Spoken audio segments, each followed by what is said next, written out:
Vamos a poner un pero, va. Pero del día y la hora nadie sabe sino el Padre, por tanto cállate que dices herejías.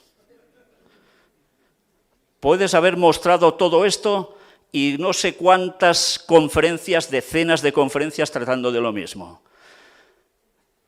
Y como no les da la gana de verlo, te dicen, pero del día y la hora nadie sabe.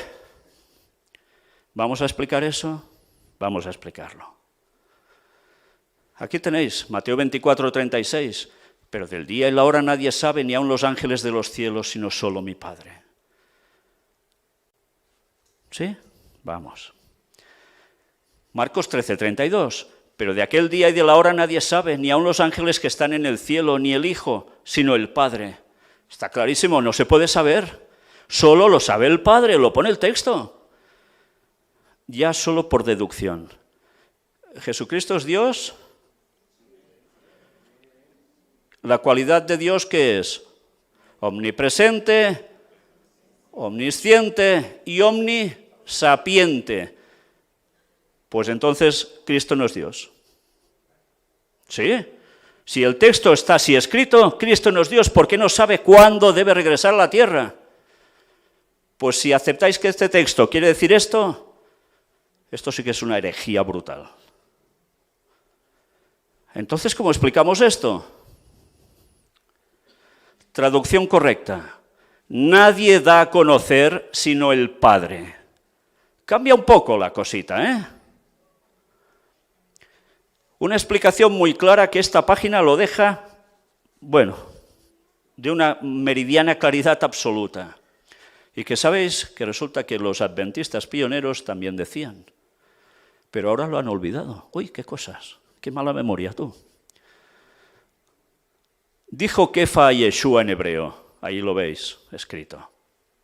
Esto es, Señor, tú lo sabes todo, Juan 21, 17.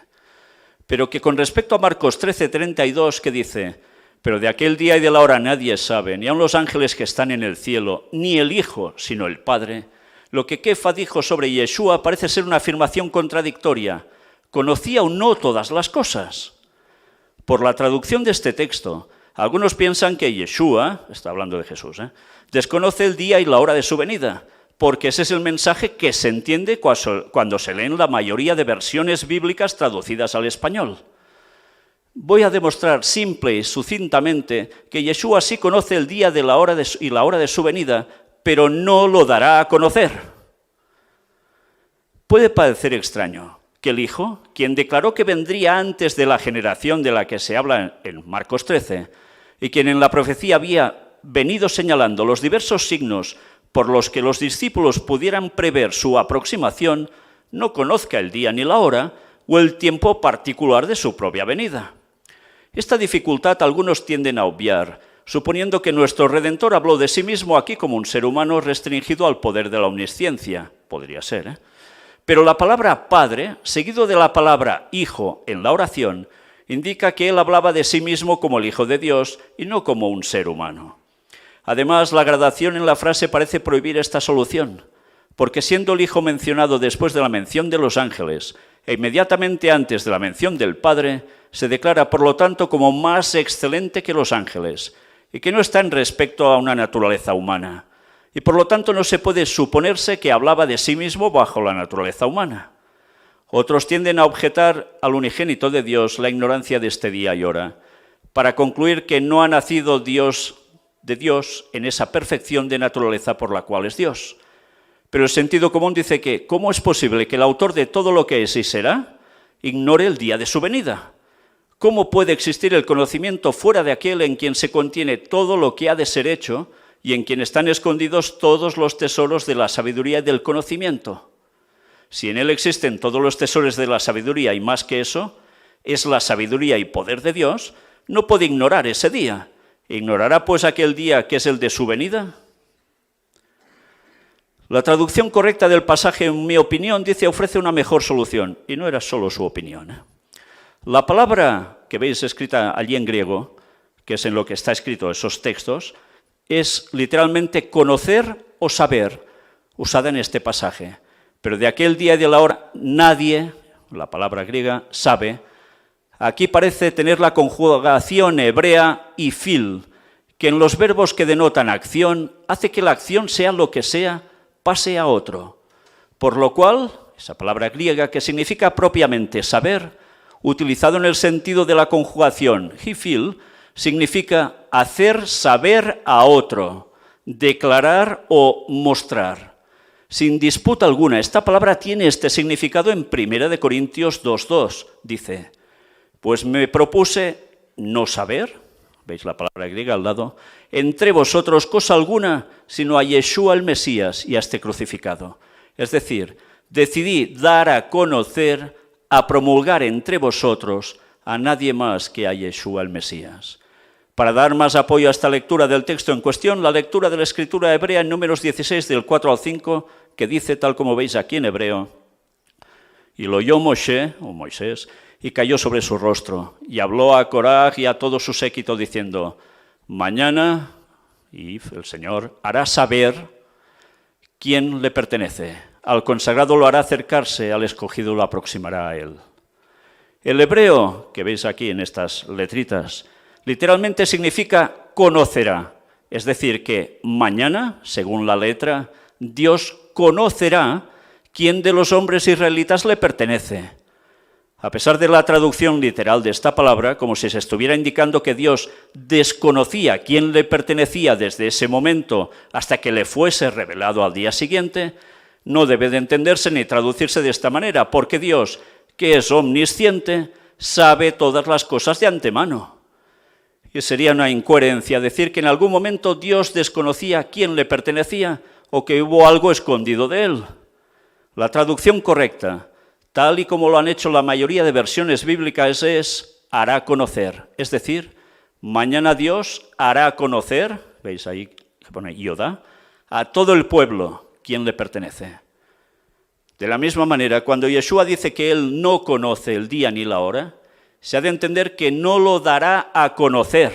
Esto es, que lo sabía, pero no puede darlo a conocer a sus discípulos.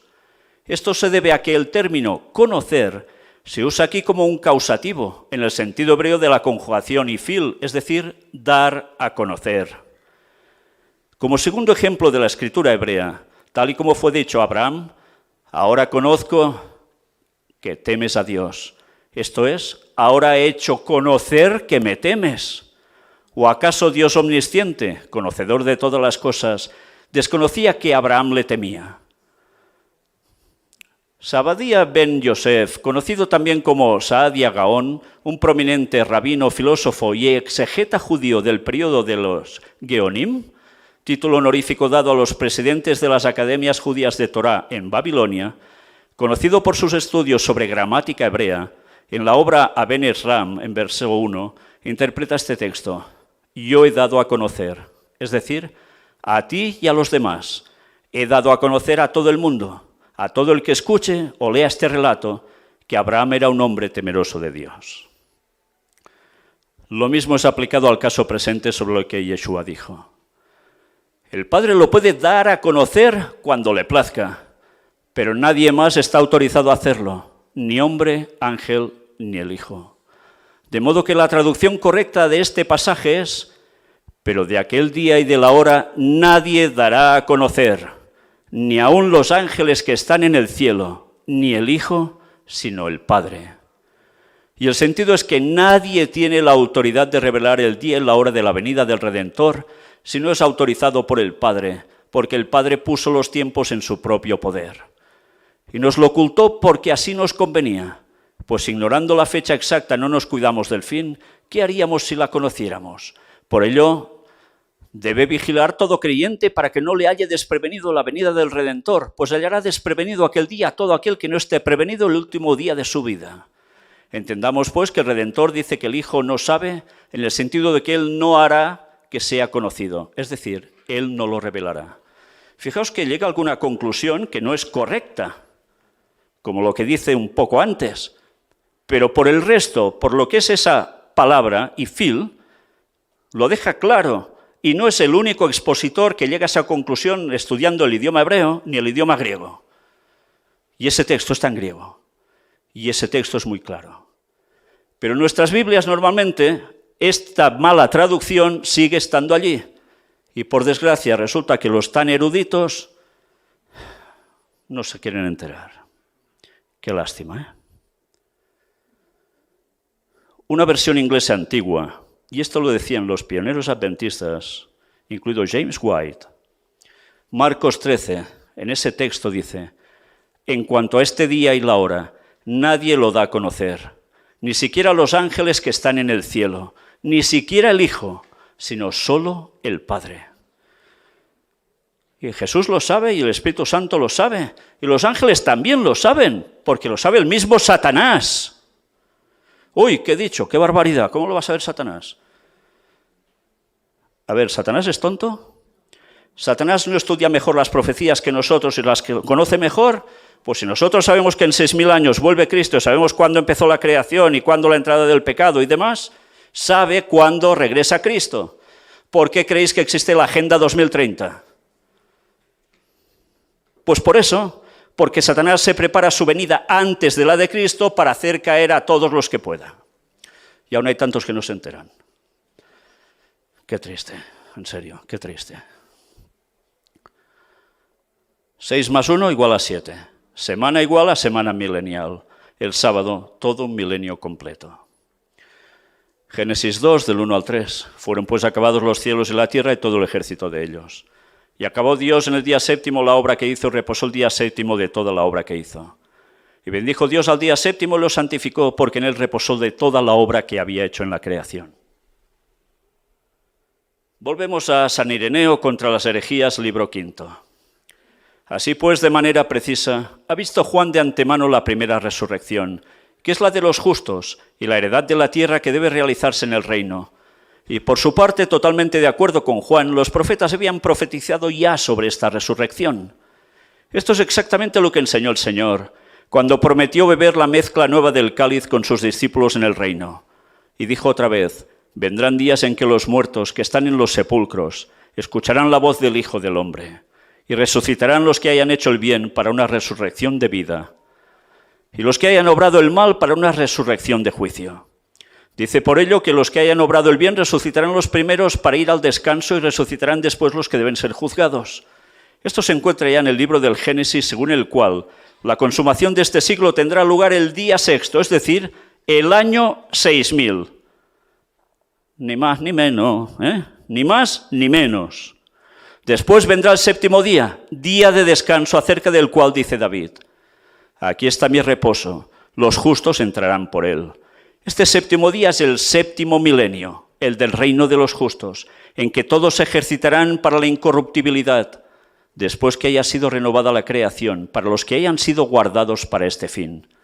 Es lo que confiesa el apóstol cuando dice que la creación será liberada de la esclavitud de la corrupción, para tener parte en la libertad gloriosa de los hijos de Dios.